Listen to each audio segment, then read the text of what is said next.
Hi, Patrick. This is Alex, and wow, nice to see a friend again. And it's a great honor to have you here. You could introduce yourself to the audience here, my audience, and maybe tell us a little bit about where you are and how you got there, and all that stuff, please. Hi, Alex. It's great to be here. Nice to talk to you again. It's been a while. But my name's Patrick Lancaster, and I'm from the United States, born in St. Louis, Missouri, a Navy veteran. And right now I am in Donetsk, the capital of one of the two breakaway regions that's started to and tried to break away from Ukraine in 2014. And right now we're just about 8 kilometers from the front line itself. And what a lot of people don't know is that, well, in the West, that is, that this war zone here, and this war hasn't been just going for a month. This has been going for the last 8 years. This front line, this has been a frontline city for the last 8 years. On May 26th, it'll be the 8-year anniversary of the start of the war here in Donetsk. How long have you been following this conflict? Our audience is seeing you for the first time. So, and I know you, and I know you know a lot about this conflict. You knew a lot of people thought that this just started 3 or 4 weeks ago. You can maybe tell us, the viewers, once again here, how long you've been following this conflict? Well, I've been living here in Donetsk for pretty much the whole war. I came to Donetsk in April of 2014, and like I said, the war started on May 26, 2014. So I've been here from the beginning, when it started as protesters marching in front of the administration buildings, trying to get their voices heard and to explain what they wanted, to it evolving into the protesters taking over the buildings, which might add very peacefully, because the protesters had the will of the people, and the people that worked in the administration were the people just as well as the protesters, and they all basically had the same ideals, because these people here are ethnically Russian. Yanukovych, the president of Ukraine, which all here can admit he was not perfect and had a lot of problems himself, but he is the one that was democratically elected.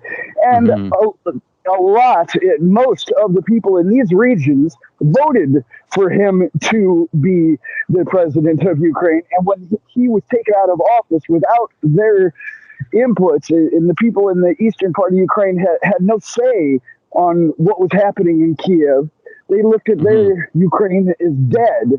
And then when they saw the events develop in Crimea, where Crimea went back to control of Russia, and I say back to because, again, a lot of people don't know, any person that was born in Crimea before 1956 was born in Russia, because before 56, it was part of Russia. And then in 2014 became part of Russia again.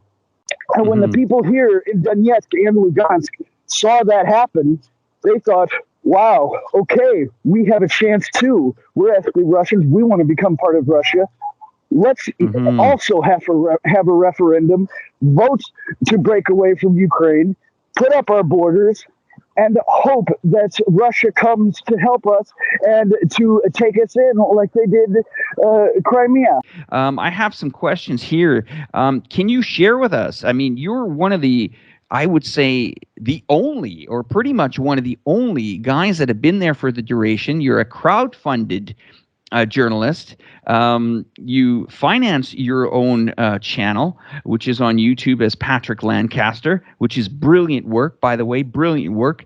It gives an inside look to something that we have not seen on Western media channels for almost a decade now. And that's what really inspired me to come down, fly out there to visit you in those regions and spend time with you. And you're a pretty stand-up guy. You married a local, lovely local lady there, and you've had some children there. So you're a pretty brave guy. Can you share with us what you witnessed through the front line as a journalist down there in the Donetsk People's Republic? Yeah.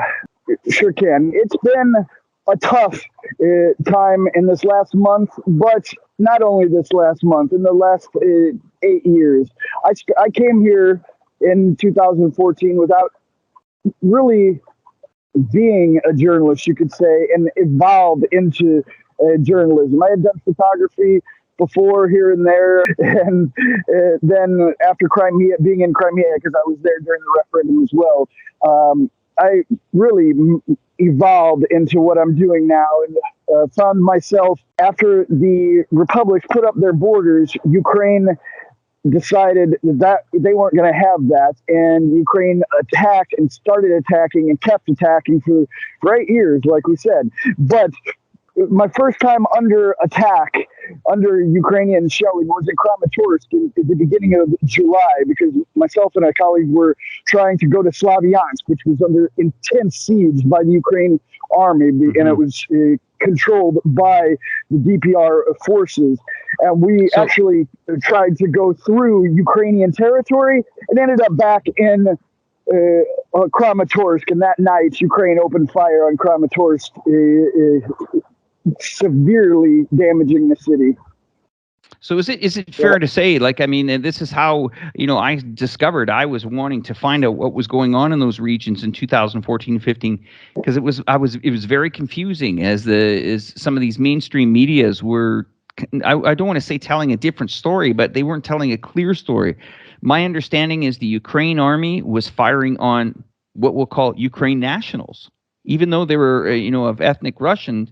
Is it an understanding that they were using, the Ukraine army was firing on its own civilians in the Donetsk People's Republic? I will say, as far as the Western media goes, they do not tell the full story. They just tell the anti-Russian and pro-Ukrainian story. And the fact is, yes, Ukraine has been shelling these republics. It started, my first time seeing it was in Kramatorsk, and then in Donetsk, in almost every day, there's shelling of civilian areas in these republics by Ukrainian forces. As you said, I married a local. My wife's mother's home has been completely destroyed by Ukrainian shelling. It's been hit 3 times by Ukrainian shelling. And my wife has a family of 7 who lived in that home before the war started. And now they're displaced as well. I mean, and this is the typical story of families who live on the front line, and not even on the front line, some farther away from the front line, who have lost everything because of the shelling, the indiscriminate and random shelling of civilian areas by the Ukraine army and Ukraine nationalist militant groups. And this is a fact, and this is not what the mainstream Western media will tell the people. They'll just take video and lie about it, switch it, and say it's the republics that fire on the civilian area.